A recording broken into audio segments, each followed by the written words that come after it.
Isa pong mabuting layunin na makapiling ang Diyos. Napakagandang adhikain na gusto nating makapiling ang Diyos. Marami pong marahil sa atin ay talagang nakakatiyak na tayo na makakapiling natin ang Diyos doon sa walang hanggan. Pero paano ang ating mga mahal sa buhay? Kumpleto na po ba ang ating pamilya, mga kaibigan, na makakasama natin sa piling ng Diyos? Belonging to a nation or a kingdom, even to a king, can bring hope or hopelessness. It can bring life or death. That's why the issue about citizenship and acquiring visas can be a very, very big thing to some people. Kaya ang tanong po natin, do you belong to the kingdom of God? Do you belong to that group that will be with the Lord forever? Have you seen the kingdom of God? And have your loved ones seen the kingdom of God? Ito pong ating pag-aaral, will your loved ones see the kingdom? Tulad ba ng mga anak ng Diyos, lahat ng ating mahal sa buhay ay makakasumpong, matatagpuan nila ang kaharian ng Diyos. Ama sa langit, humihiling kami po na bigyan nyo ng mensaheng simple, makapangyarihan, uunawaan at mailalapat namin sa aming buhay. Kayo po ang maging tagapagsalita namin. Yung mga dati na naming alam, lalo nyo pa pong ipaliwanag. At lalong-lalo naman yung hindi pa namin alam, ipaalam nyo po sa amin. Kinikilala namin, Panginoon, ang aming kawalan sa inyong harapan. We recognize that apart from you, we cannot understand any spiritual thing, any spiritual teaching. So we pray that you may enable us. Open our eyes, open our ears, open our hearts, so we may understand you. Teach us, Father. Give us wisdom, give us the skill to unlock the mystery of your word. Then give us a spirit that obeys. As we surrender to you, as we allow you to work in us, Lord, may you do your good work in us as well. Payapain niyo po kami ano man ang magiging hadlang para lubos kami makinig sa inyong salita, maunawaan namin ito at ma-apply sa aming buhay, ibinawak si namin. May it be worries, concerns, cares, even the effect of sin in our lives. We reject, rebuke, and drive away under the name of Jesus. And we pray that you may take center stage in our lives today, that you and only you will be the focus of our attention. And as we listen to you, our faith will increase and our life will be more righteous. Teach us, Lord. Lead us. Be the speaker. Use your servant only as your instrument, but be the speaker and the shepherd among your people. You are our God. You are our King. Lord Jesus, speak powerfully. Father, we ask you. We thank you in Jesus' mighty name. Will your loved ones see the kingdom? Lalo po tayo mga Pilipino, masyadong makapamilya, masyadong mapagmahal sa ating mga kaibigan. Gustong-gusto natin pag meron tayong na-enjoy, kasama rin ang ating pamilya. Pero tayo po na nakakakilala sa Panginoon, tayo nagsasabing people of the kingdom of God, madadala ba't kasama ba natin lahat ng ating mga mahal sa buhay doon sa paraiso? Balikan po natin ang isang kasaysayan na kung tutuusin ay gasgas na sa pag-aaral ng mga anak ng Diyos. Pero hinga natin ng Panginoon ng mga bagong mga insights at mga application ng kasaysayan na ito. John chapter 3, verses 1 to 2 and so on. Now there was a man of the Pharisees named Nicodemus, a member of the Jewish ruling council. He came to Jesus at night and said, Rabbi, we know you are a teacher who has come from God, for no one could perform the miraculous signs you are doing if God were not with him. So isa pong magandang tagpo, itong si Nicodemus, a distinguished man, a Pharisee. He belonged to the largest and most influential political party of during the times of the Lord. And he was a member of the Jewish council.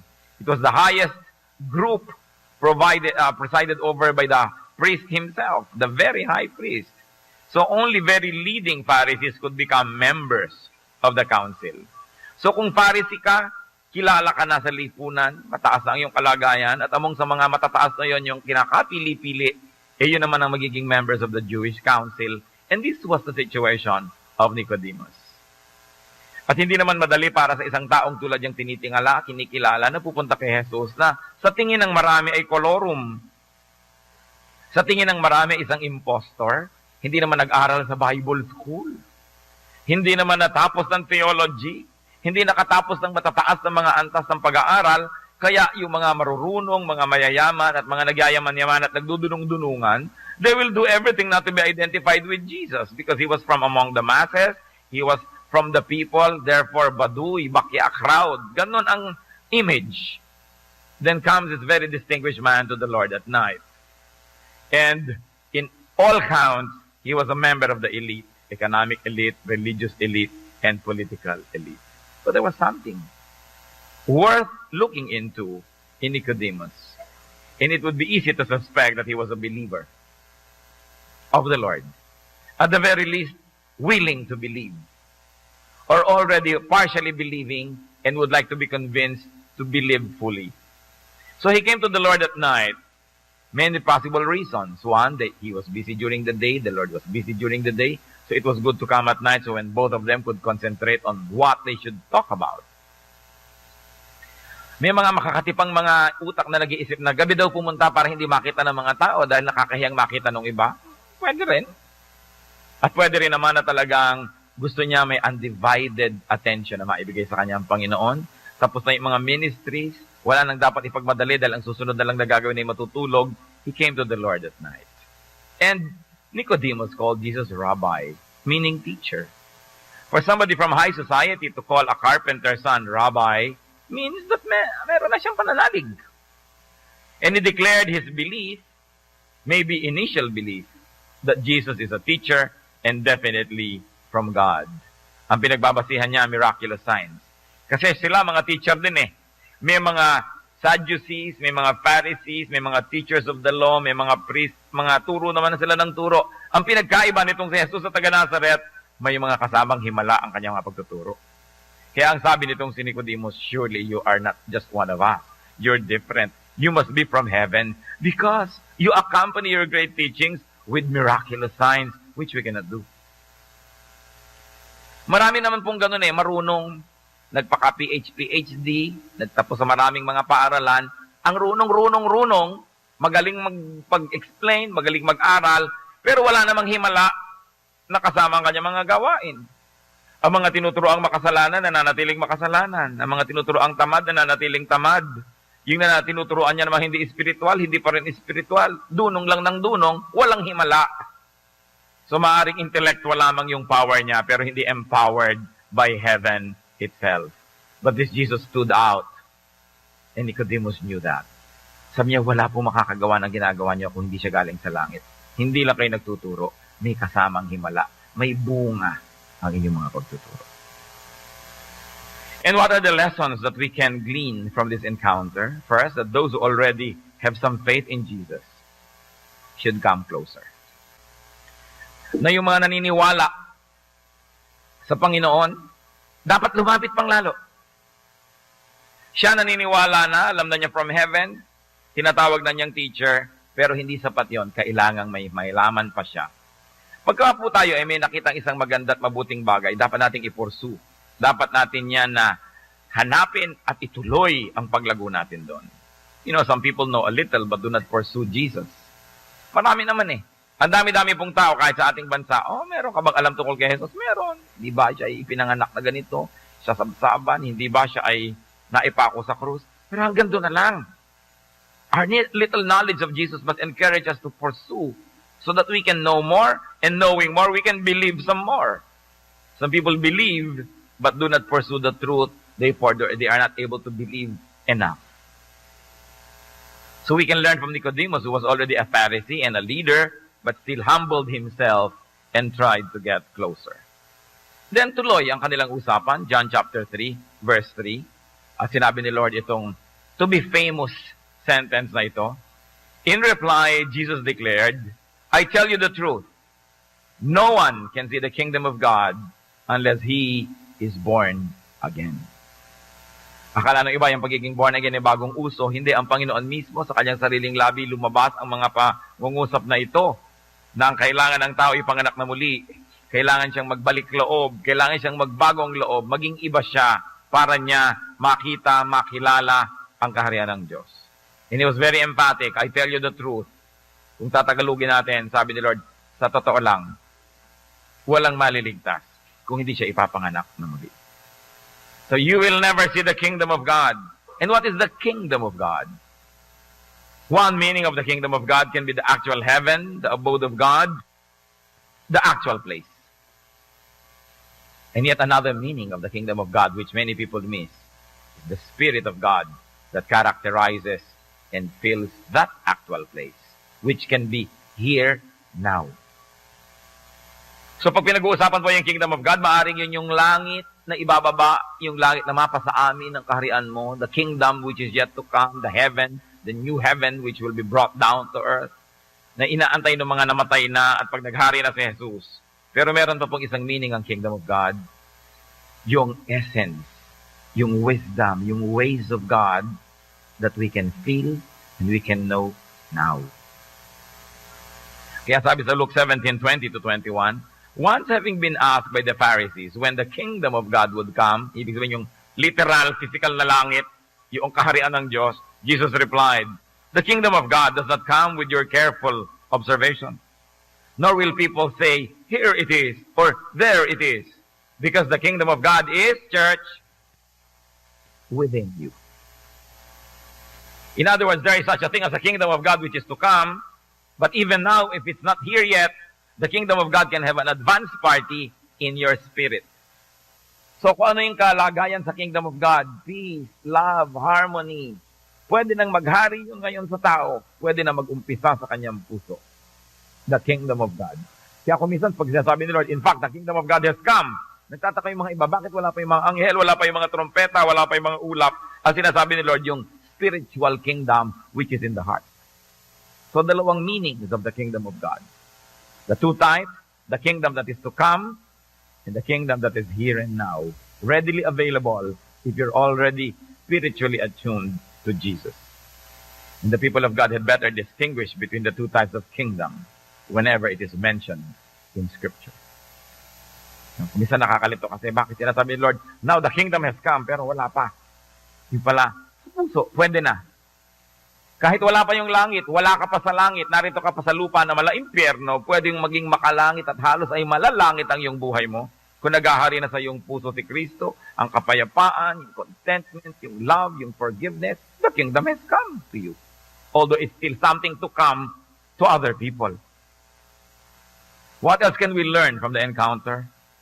Do not measure spiritual things by physical standards.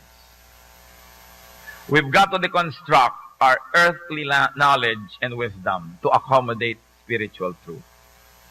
Kumisan po ang korte ng ating utak is so solid and so sure and so permanent. Hindi tuloy pumasok-pasok doon, hindi mapagkasya yung mga bagay na may kinalaman sa Diyos because we like to measure spiritual things with the way we measure everything else.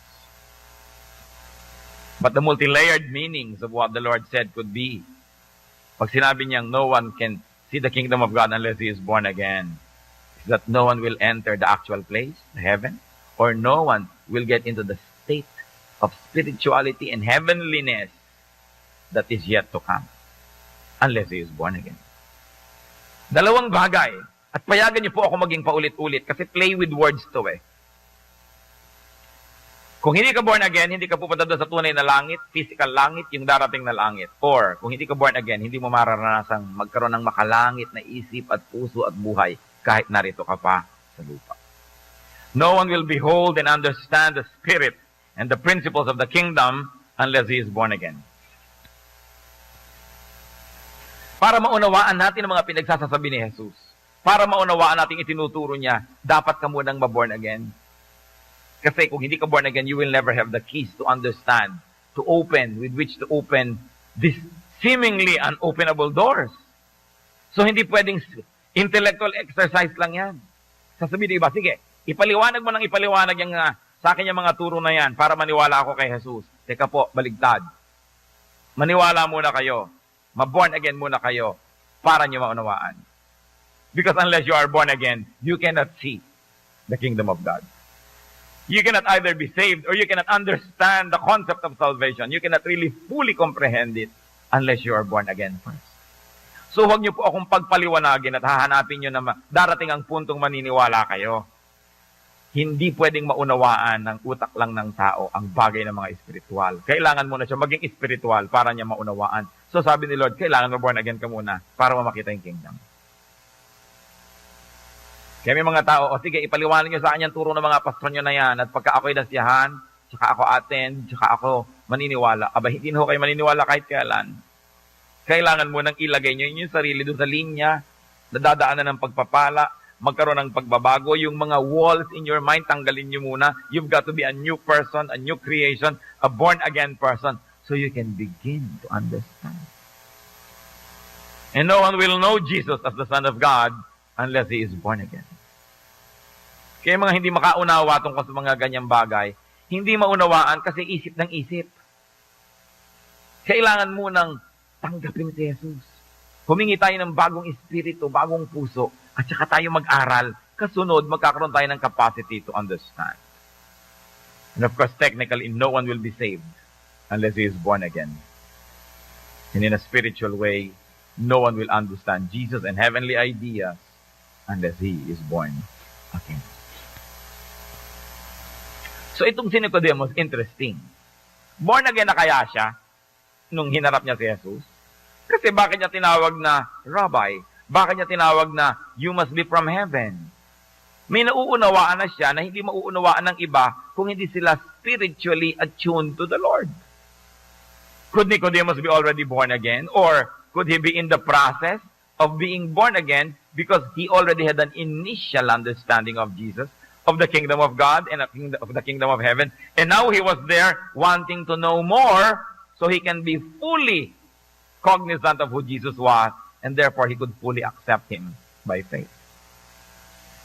Kasi si Lord, yung mga sinabi niyang very indirectly, sabi ni Nicodemus, Rabbi, palagay ko po galing kayo sa langit kasi walang makakagawa ng ginagawa niyo kung hindi galing sa langit. Sabi ni Lord sa kanya, indirectly, alam mo, hindi mo masasabi yan kung hindi ka born again. Bakit may alam ka na? Mukhang naiintindihan mo na kung sino ako. O kaya sinasabi ni Lord, walang makakapagsabi niyan kung hindi siya born again. So, maaring born again ka na ba? O in the process, in the making. And the third lesson we learn from this encounter is almost a repeat of number 2. Be spiritual to understand spiritual truths. It is important. Gusto mong maunawaan ng mga Chinese talaga?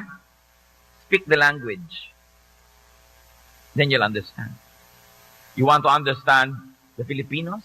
Speak their language because there are many ways to understand them through the words they say, through how they say things. So, you want to understand spiritual things? First, be spiritual. Kaya po marami mga intellectual, pero hindi spiritual. Marami mga Bible scholars, alam lahat ang pasikot-sikot ng Bible, alam lahat ang mga sinasabi ng mga verses, pero hindi spiritual ang buhay. At walang mga bungang spiritual. Kasi hanggang utak lang. Ang sinasabi ni Lord, aba, hindi pwedeng maintindihan niya ng ganyan lang. Kailangan sasakay ka ng lubos, papasok ka dun sa system, and then you will understand. Sapagkat ang mga spiritual na bagay hindi na pag-aaralan, yan ay ipinagkakaloob ng Espiritu ng Diyos. Kaya patiga ang panalangin, hindi naman natin lubos na nauunawaan, kaya ang tunay na panalangin talaga yung led by the Spirit. Sa Romans 8:26 to 27. In the same way, the Spirit helps us in our weakness. We do not know what to ought to pray for, but the Spirit Himself intercedes for us with groans that words cannot express.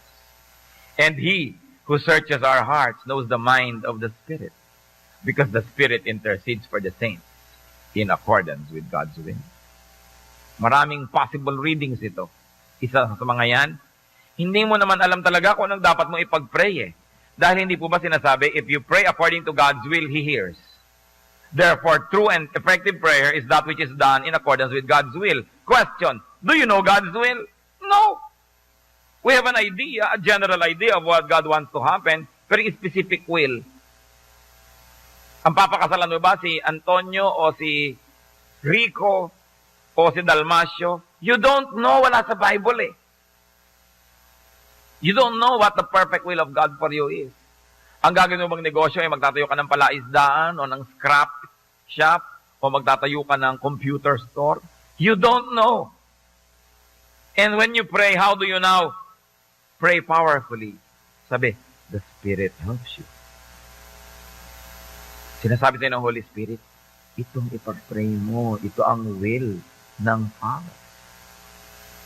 At pag malinis ang iyong kalooban, spiritual lang yung buhay, naririnig mong mabuti yung tinig ng Espiritu, nasusunog mo, may udyok sa'yo, bakit nagigising ka ng alas 2 ng umaga, gusto mong ipag-pray sa Aling Tekla. Tapos malalaman mo pala kinabukasan, nanganganib yung buhay dyan ng oras na yun, kaya mo siya pinag-pray. The Spirit leads you to pray according to God's will. Kasi, ang buhay mo ay spiritual. Pero kung hindi ka spiritual, sinasabi na ng Spirit, ipag-pray mo sa Aling Petra. Hingi ako ng bahay. Lord, bigyan niyo po ako ng bahay. Wala, hindi sinasagot. Kasi when we ask according to God's will, He hears.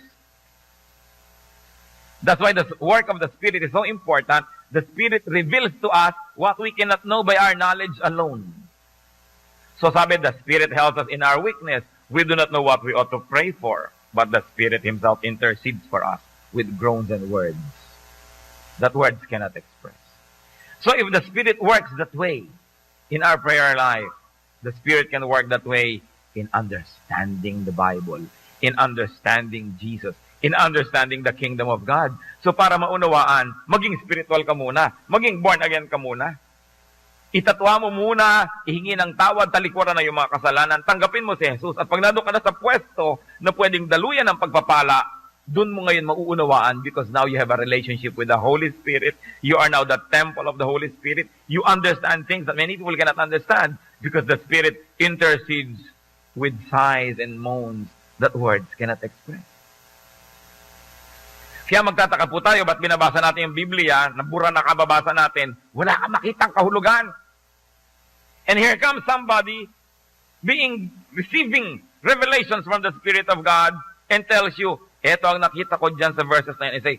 You say, bakit di ko nakita? Bakit 5 beses ko na yung pinag-aralan? 10 beses ko narinig na itinuro, ngayon ko lang nakita yung angle na yan. Because the Spirit helps us in our weakness.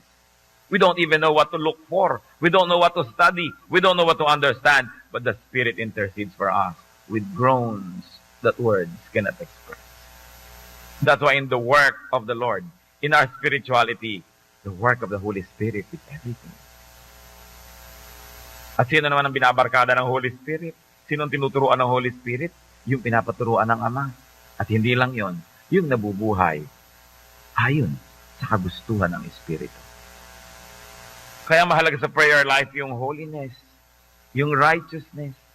Sa pagsasaliksik ng salita ng Diyos, yung hinahanap mo talaga yung siya. Hindi dahil gusto mo lang magpasikat, gusto mo maging makamarunong, gusto mong manalo sa argumento, aral ka ng aral, runong ka ng runong, pero ang puso mo ang layo sa Diyos. Hindi yun ang espiritualidad. And the Lord said, unless a man is born again, he cannot understand these things. You've got to be new.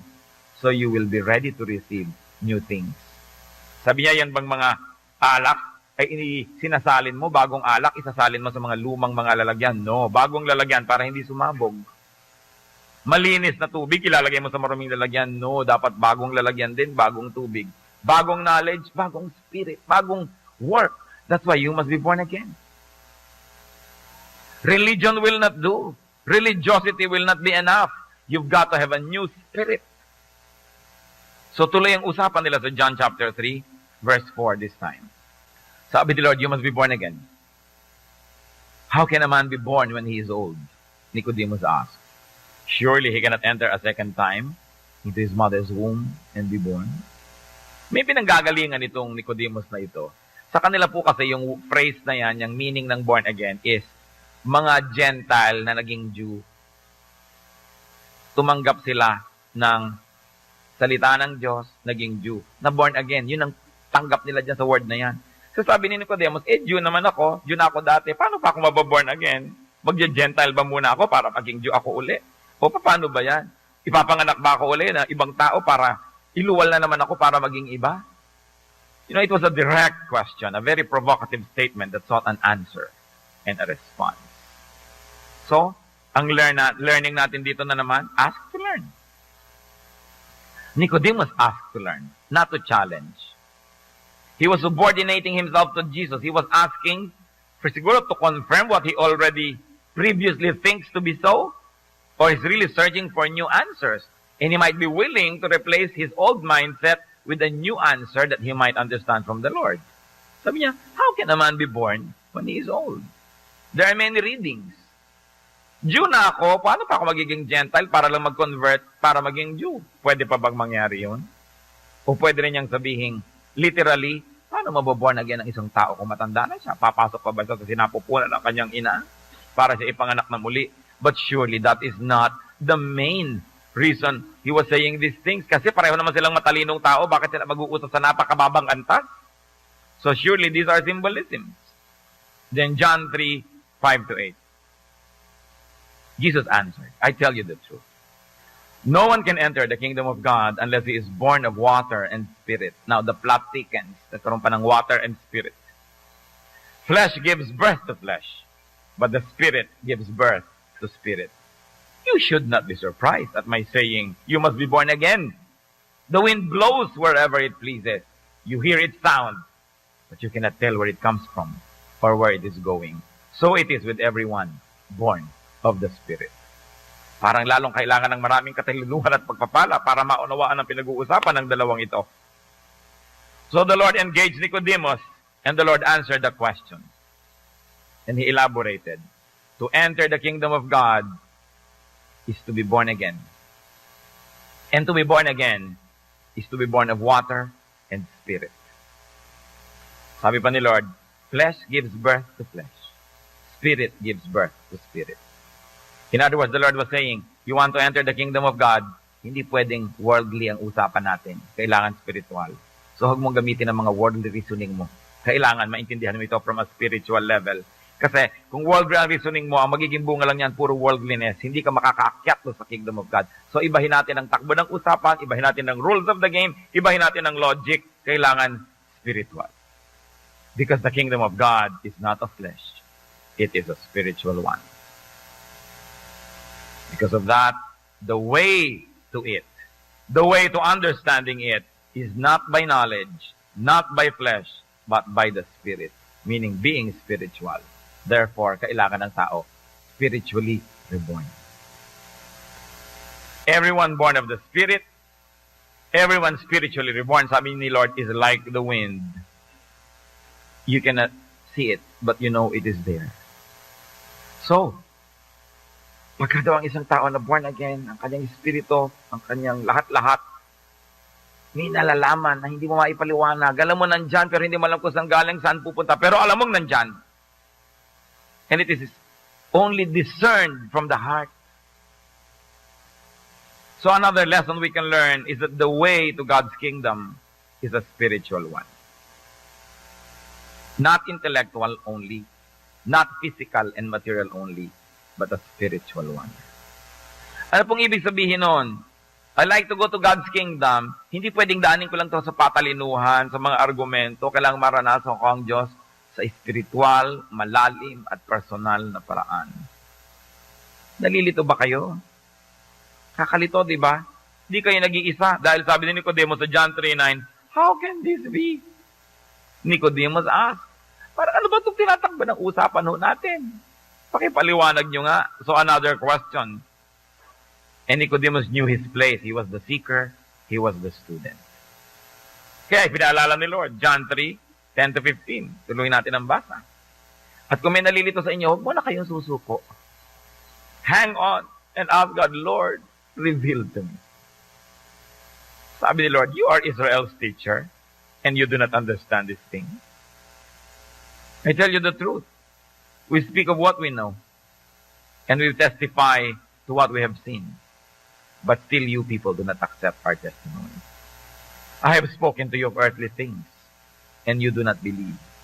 How then will you believe if I speak of heavenly things?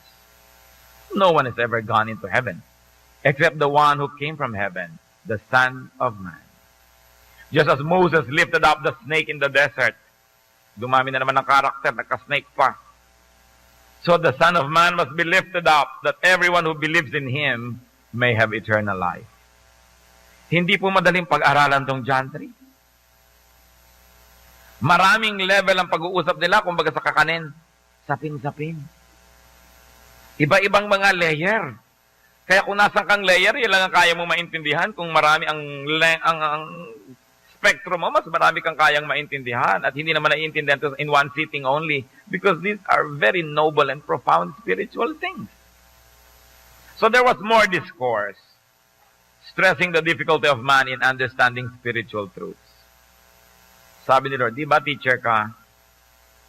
Ba't di mo ito maintindihan? Alam niyo po yung tanong na yun, hindi para insulto yun si Nicodemus. Sinasabi niya, lahat ng pagtatangka nyo, lahat ng pagsisikap nyo, lahat ng educational institution ninyo, walang nararating. Kasi hindi kayo spiritual eh.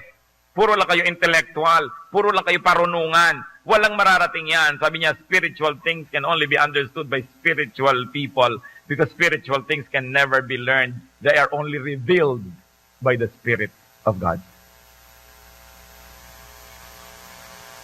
A teacher like Nicodemus was still ignorant.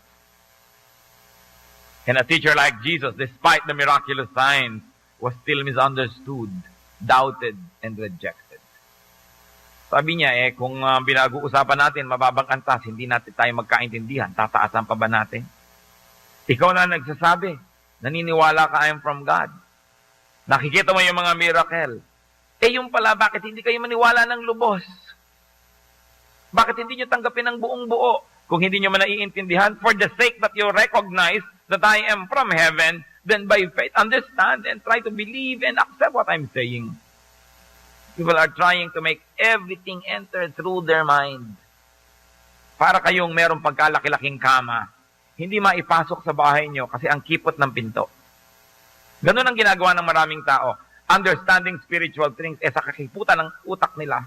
Sa kaliitan ng alam at sa kaliitan ng pananampalataya, hindi na mangyayari pa. Kaya kailangan gibayin yung buong bahay na yan nang maipasok yung kama na kailangang ipasok. At marami po tayong dapat gibayin sa ating isip. Ating mga pamamaraan, ang ating mga religious ways, ang ating mga tradition, ang ating mga nakagawiang paniwalaan, kailangan gibayin yan kung gusto nyo may makapasok ng mga bagong bagay. Hindi yung papayag lang kung pumasok, itong makakadaan sa pintong ito. Maraming hindi makakapasok. Maraming hindi makakapasok. Kaya marami po tayong sinisira. Pati yung dati na nating tradisyon, kung nakita natin the Bible says it must not be done, ginigiba natin yan. Mga pamamaraan ng ating buhay. Sinabi na nga ng Bible, dapat huwag kang maging mayabang, ang yabang mo pa. Hindi pumapasok yung mga teaching kasi may nakabara. Sinasabi na nga, kailangan ka magparaya, magpasensya, magpatawad. Hindi naman natin ginagawa. So anong ginagawa po natin sa katuruan ng Biblia? Pang-utak lang. Hindi ina-apply sa totoo. Alam ang turo, pero hindi sinusunod. Sinasabi natin, hanggang pinto ka lang kasi hindi ka kasya sa aking pinto. Therefore, I will not allow you to enter my house. So, alam ko yung teaching na yun ng forgiveness, pero pag pinagbigyan ko itong tao to, pinagbigyan ko yun, baka ako abusuhin to. Hindi ko tatanggapin yan, hanggang pinto lang yan. Alam ko lang yan. Kaya sabi ni Lord, gusto mo talagang mabago? Gibain mo ang lahat. Mamatay ka. You must be dead so you can be born again. Sabi niya, nothing grows unless it dies first. At ang ibig sabihin ng Panginoon, yung mga buto, itinatanim mo sa lupa, tinatanggal mo doon sa kanyang tangkay, halos ay mamatay na siya doon, pero sa kanyang kamatayan, tutubo muli ang isang halaman. Marami tayong dapat pinapatay sa ating sarili para mabuhay ang Diyos sa ating puso. Marami tayong mga pag-iisip, pagpapahalaga, mga pangarap, mga paniniwala na pinapatay natin, pinupuksa para magkaroon ng lugar ang tunay na Diyos at siya'y mabuhay. Sabi ni Lord, you must be born again so you can see the kingdom of God. Kaya yung iba sa yayain mo sa Bible study, hoy baka mamaya, ipapatapon niya ng aking mga anito, ayoko. So alam mo, hindi ito mababorn again. Ayaw mamatay hindi pa nga alam kung anong ipapatanggal sa kanya, sinasabi ng wala akong tatanggalin. Hindi siya willing mamatay, paano siya mabubuhay muli? The person is not willing to die, so how can the person be born again? It is important that we kill parts of us so that Jesus will live in us. Kaya sinasabi, I die, you live. Live in me. Sabi ka, teacher mong tao, hindi mo ba alam ang pinag-uusapan natin? At lalong ipinakadiin ni Lord sa verse 13, no one has ever gone into heaven except the one who came from heaven, the Son of Man. So, in other words, the Lord was saying, only He who came from heaven can go to heaven. Therefore, only those who will go with and be taken by Jesus can go into heaven. Sabi niya, yun lang galing sa langit ang makakapunta sa langit. Ako lang ang galing doon. Ang makakarating lang doon ay yung isasama ko. Yung sasama sa akin. In other words, para kita isama, kailangan kang mamatay at ako'y mabubuhay sa iyo. At dahil ako'y nasa sa iyo na, papasok ka na sa langit. Pero yung ikaw buong buo as you are, gusto mong pumasok doon, off limits, hindi ka pwede doon. You've got to die. You've got to die to your old self. And let me live in you. Then I can take you to heaven. How can people go to heaven? How can people see the kingdom of God? In our everyday language, we mean, how can we be saved? By being born again. So, teka na, ipaliwanag na po ba talaga kung anong pagiging born again? It's by believing in Jesus. Dahil sabi sa verse 15, that everyone who believes in Him may have eternal life. If to be born again is to have eternal life, is to believe in Him is to have eternal life. Therefore, to be born again is to believe in Jesus. Simple mga mathematic formula. No? Whatever you do on the left side of the equation, you do on the right. If A is equal to B, if B is equal to C, then A is equal to C. So to be born again is to see the kingdom of God. To believe in Jesus is to see the kingdom of God. Therefore, to be born again is really nothing but to believe in Jesus. So ang sinasabi, Lord, you want to go to heaven? Believe in me. You must be born again. Kaya lang meron pang problema. To be born again is by being born of water and of spirit. Ano na naman yan? Elaborate teachings were born out of this water and spirit idea.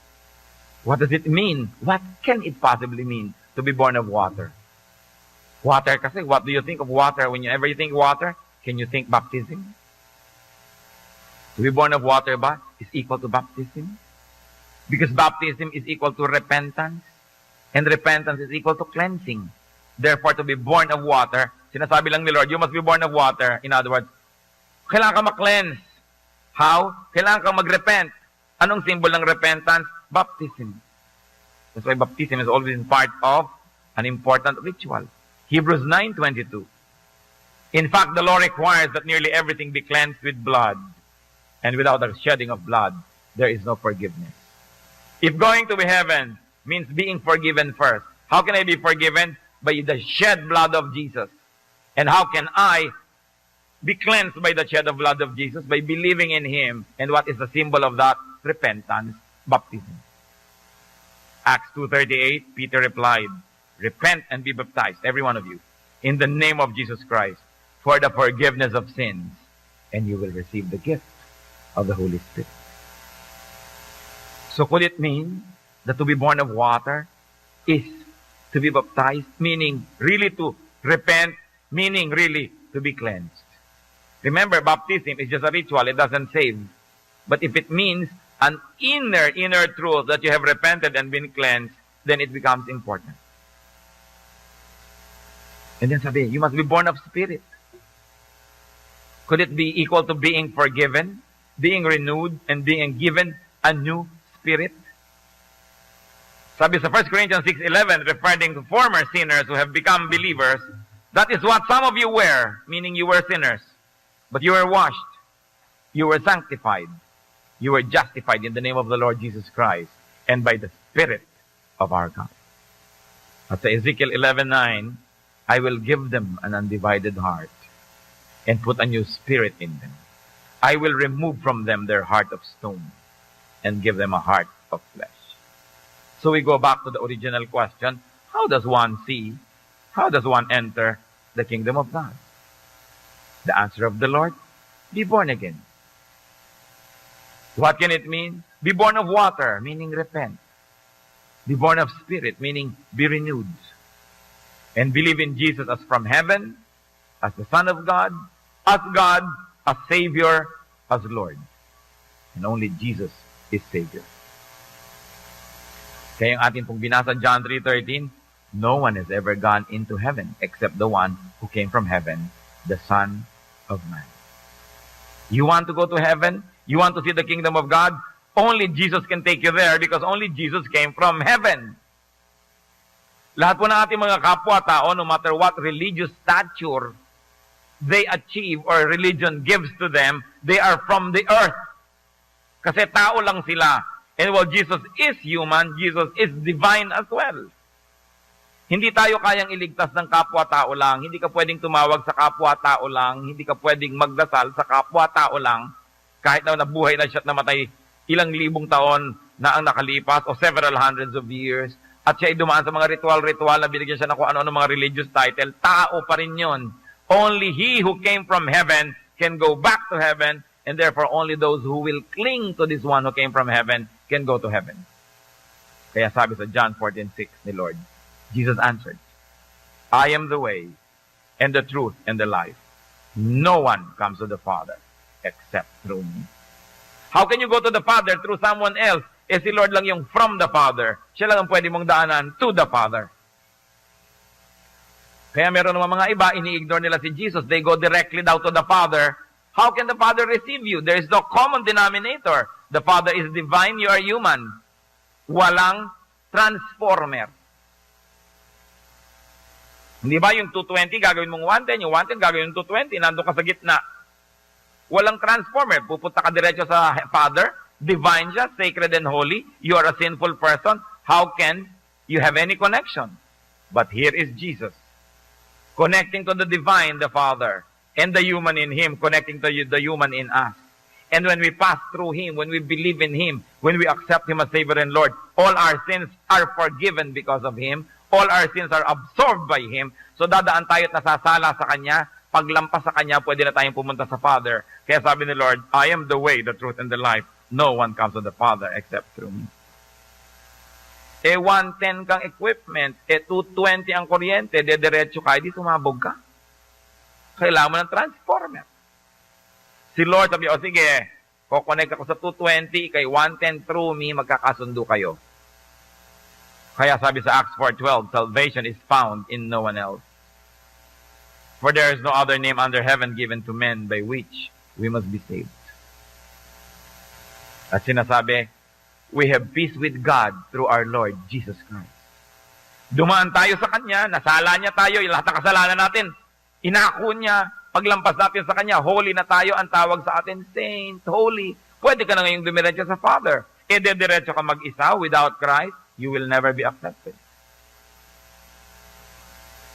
Kaya 1 Timothy 2:5-6 says, there is one God and one mediator between God and men, the man Christ Jesus, who gave himself as a ransom for all men, the testimony given in its proper time.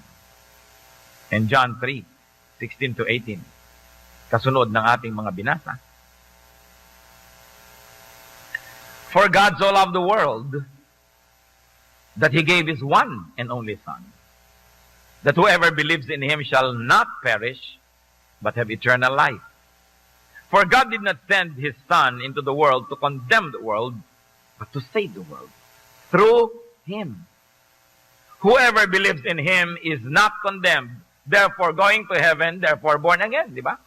Whoever believes in Him is not condemned, but whoever does not believe stands condemned, church, already, because he has not believed in the name of God's one and only Son. Hindi mo na kailangan mamatay para ka ma-judge.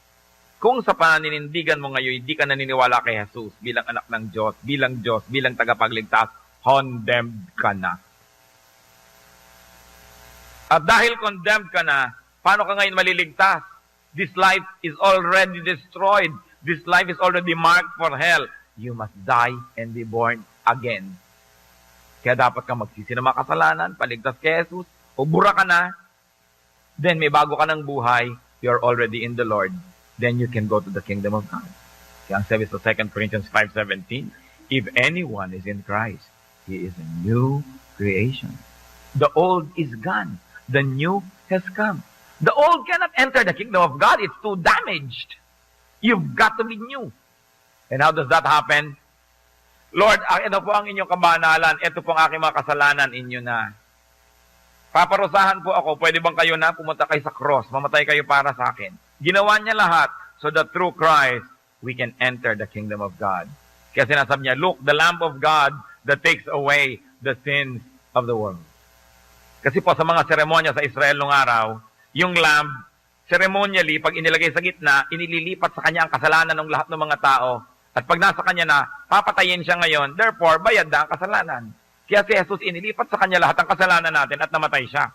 Kaya lang, ang pinagkaiba niya doon sa mga lamb ng Israel, siya yung true lamb. Ang kabanalan niya ay higit sa kasalanan nating lahat. Kaya may sukli pa siya, bumangon pa siya uli, nabuhay pa siya, bayad na tayo, may sukli pa. That's why He is the only Savior. So bakit kayo ngayon magdadasal sa iba? Bakit kayo tatawag sa iba? Sila ba'y ipinako sa krus para sa atin? Sila ba'y galing sa langit? Sila ba'y anak ng Diyos? Saan pa tayo? Dapat clear. So believers are saved when they believe in Jesus. Unbelievers are condemned already. That's why they must be born again. But you might say, naniniwala na ako kailangan pa ba ako ma-born again? Ang tunay na paniniwala, you allow now Jesus to live in you because you believe. So kung hindi pa, head knowledge pa lang ang paniniwala mo, gawin ng totoo, gawin ng kumpleto, you must be born again. Because the Lord said, unless a man is born again, he cannot see the kingdom of God. Ang magtataka po kayo, libu-libong taon na ang pagtuturo ng Kristyanismo. Ito lang layatang last 40, 50 years, nadinig natin yung born again. Ikinubli, itinago sa mga tao ang tunay na daan para maligtas. Kaya tuloy ngayon, pag sinasabi mong born again ka, ang tingin sa'yo, para kami galis. Born again ka ba? Sabi ng mga kamag-anak mo, oy, baka nagbo-born again ka. Sabi ng mga tita mo, galit na galit sa'yo. Samantalang si Jesus ang nagsabi, unless a man is born again, church, wala namang kagana-gana, church. Yan, he cannot see the kingdom of God. So bakit pinandidirihan yung pagiging born again? Yun ang the best thing that can happen to a person. Kapag may nagsasabi, born again ka ba? Hindi, renewed po. Born again ka ba? Hindi naman ho, ano lang ho ako para, ano, pati mo masabi, so mo, yes. Because the Lord said, unless a man is born again, he cannot see the kingdom of God.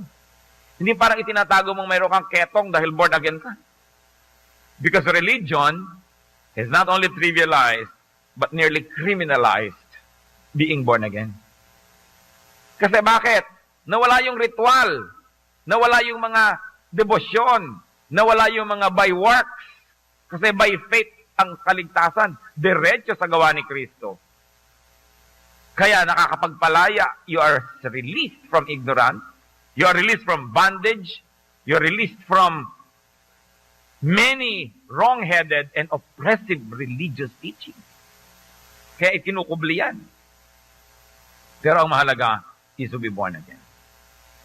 Ito pong tanong ko, at huwag nyo nang lakasan ng sagot, personal na lang. Born again na ba kayo?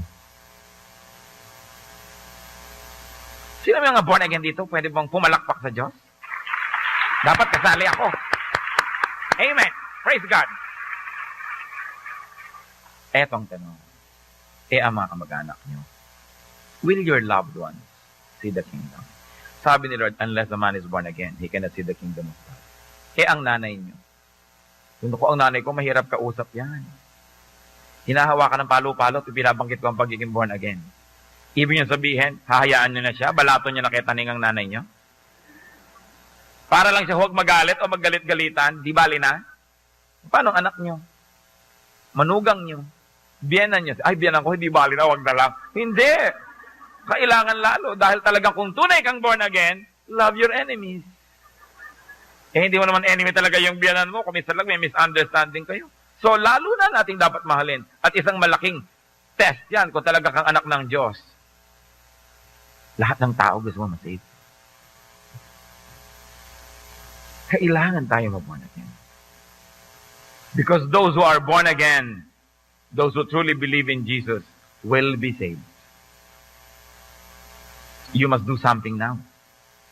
Romans 3:23 says, for all have sinned and fall short of the glory of God. All have sinned. Ano ngayon ang kinalaman natin dyan? Romans 6:23, for the wages of sin is death. But the gift of God is eternal life in Christ Jesus our Lord. So lahat ng tao, pag hindi pa sila born again, they are dead. They are going to hell. They must be born again. Because the Lord said, unless a man is born again, he cannot see the kingdom of God. Tapos ang problema, mamamatay ang tao. Hebrews 9:27, just as man is destined to die once, and after that to face judgment. When a person dies, pag nalagot ang hininga, judgment. Wala ng 9 days. Walang 40. At lalong-lalo na, wala nang pwedeng ipag-pray kung namatay na. Tapos yung mga naiwan sa lupa, dasal lang dasal para patawarin ang namatay. Hindi na pwede. Hebrews 9:27, just as man is destined to die once, and after that, to face judgment. Do you now see the kingdom of God? Tayo dito. Sabi sa Matthew 28:18-20, then Jesus came to them and said, all authority in heaven and on earth has been given to me. Therefore, go and make disciples of all nations, baptizing them in the name of the Father, and of the Son, and of the Holy Spirit, and teaching them to obey everything I have commanded you. And surely I am with you always, to the very end of the age. Ano bang nais kong tukuyin? Will your loved ones see the kingdom of God? Kung kayo, sigurado na, paano pong mga mahal niyo sa buhay? Ang itinuturo ng Panginoon dito, humayo, magturo. Jerusalem, Judea, Samaria, the ends of the earth. Every heart that has Christ is a missionary. Every heart that doesn't have Christ is a mission-filled. That's why if you have Christ in your heart, you are a missionary. Who is your mission-filled? Kumusta pa ang iyong pamilya? Ano bang napag-uusapan nyo? Magkano ba ang rate ng dollar ngayon? Ang init naman ng panahon. Ay, may baha. Anong ulam ngayon? Ano mga pinag-uusapan natin sa buhay? Napag-uusapan po ba natin si Jesus? Pagkausap natin ating mga mahal sa buhay, nadadala ba natin ang topic sa salvation para sila ma-born again? Hindi para wasakin ang kanilang relihiyon, hindi para ibahin ang kanilang mga paniniwala lamang, hindi para makipagtalo at makipagpaligsahan, kundi dumating sila sa punto na kailangan sila magdesisyon kung natanggapin si Jesus bilang Panginoon at tagapagligtas. Dumarating ba tayo doon? Nais ko pong manalangin ngayon. Muli tayong yumuko sa presensya ng Diyos. Sino man sa atin. May mga mahal kayo sa buhay. May mga kaibigan kayo kakilala. Gusto nyong turuan. Gusto nyong dalhin sa Panginoon. Pero kuminsan nahihiya kayo. Kuminsan wala kayong timing. Kuminsan you don't know what to do. Natatakot kayo sa mga reaction. And you want to ask God for boldness. And for confidence. And for power to do it correctly. We're going to ask, Lord, empower these people so they can speak powerfully and convincingly. Whoever would like to say, Lord, here I am. I like to be used by you. I like to bring my loved ones to you. I want them written in the book of life. I want them to see the kingdom. I want them to be born again. Sino man sa atin ang gusto humingi ng kapangyarihan ito? Panginoong Diyos, kinikilala na gustong sumunod pero may mga hadlang. Turuan niyo kami, Lord, na pahalagahan ng bawat kaluluwa. Tingin man namin sa kalay mas mataas o mas mababa, mas makapangyarihan o mas mahina. Ano man yan, Lord, lahat ng espiritu ng tao ay mahal mo at gusto mong bumalik sa iyo. Kami naman na may access, kami na nakakakilala sa kanila, may panahon, we share time and space, turuan mong huwag naming sayangin ang ibinibigay mo sa aming posisyon para maging missionary. So Lord, sa nangangailangan po ng karunungan para makatanda ng mga verses, ipagkaloob niyo. Sa mga mahihiyain at nagkakaroon ng dahilan para huwag magturo, alisin mo po ito at bigyan mo kaming lakas ng loob. At lalo na yung nahihiya, hindi nakakahiya na magturo ng iyong mga kabanalan. Hindi nakakahiyang magdala ng tao sa iyong kaligtasan, sagipin sila doon sa impyerno. Ituro mo sa amin, Lord, kung ano yung tunay nakakahiya at kung ano yung hindi. At bigyan mo kami ng lakas. Na pag nagsasalita kami, bigyan mo ng kapangyarihan na ito will accomplish the purpose for which you send the words. That we will learn when to speak and when to be silent, how to speak powerfully and convincingly, that we will do the right thing at the right time. Lord, as your people stand before you, release blessing, release empowerment. Turn us into powerful missionaries. We seek you. We thank you, Father, in Jesus' mighty name. Salamat, Panginoon, sapagkat kayo ang magbibigay ng kapangyarihan sa amin na magdala ng mga tao sa iyong paanan. We know, Lord, that people need you. Father, we know that people need Jesus. People need the Lord. Teach us so we can bring the Lord to them and we can bring them to the feet of the Lord. Praise you, Lord.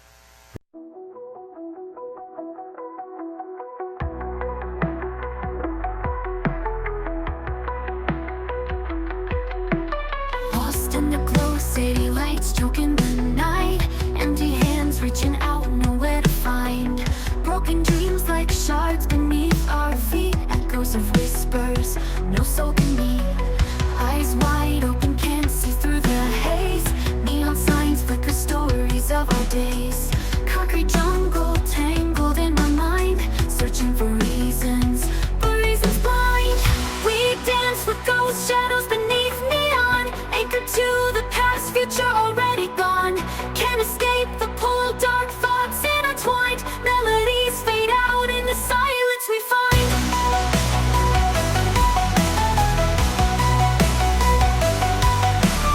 Rain falls hard, washing away our sins. Memory fragments, where do we begin?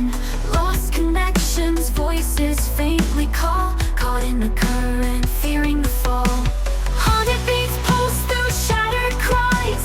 Lonely hearts beating unison lies. Sith scream louder, drowning out the pain. Female vocals high, whispers in the rain.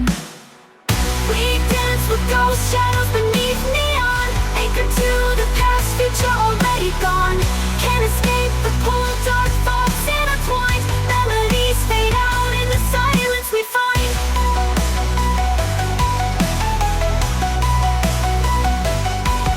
We dance with ghosts, but shadows can fade. Letting go of the past, a choice to be made. Break free from the pull, rewrite the design.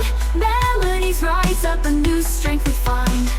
Rain falls hard, washing away our sin. Rain falls hard, washing away our sin. Rain falls hard, washing away our sin. Melodies rise up, and new strength we find. Rain falls hard, washing away our sin. Rain falls hard, washing away our sins. Rain falls hard, washing away our sin. Melodies rise up, and new strength we find. Heartbeat, a rhythm, a steady refrain. Breaking the silence, washing away the rain. Hope ignites a spark, a fire in our eyes. Together we'll rise under brighter skies. We dance with ghost shadows beneath neon, anchored to the past, future already gone. Can't escape the pull, dark thoughts intertwined. Melodies fade out in the silence we find.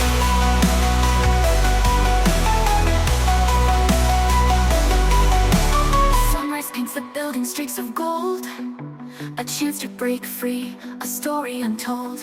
Maybe this heartache won't hold me so tight. Maybe a new day can set things right.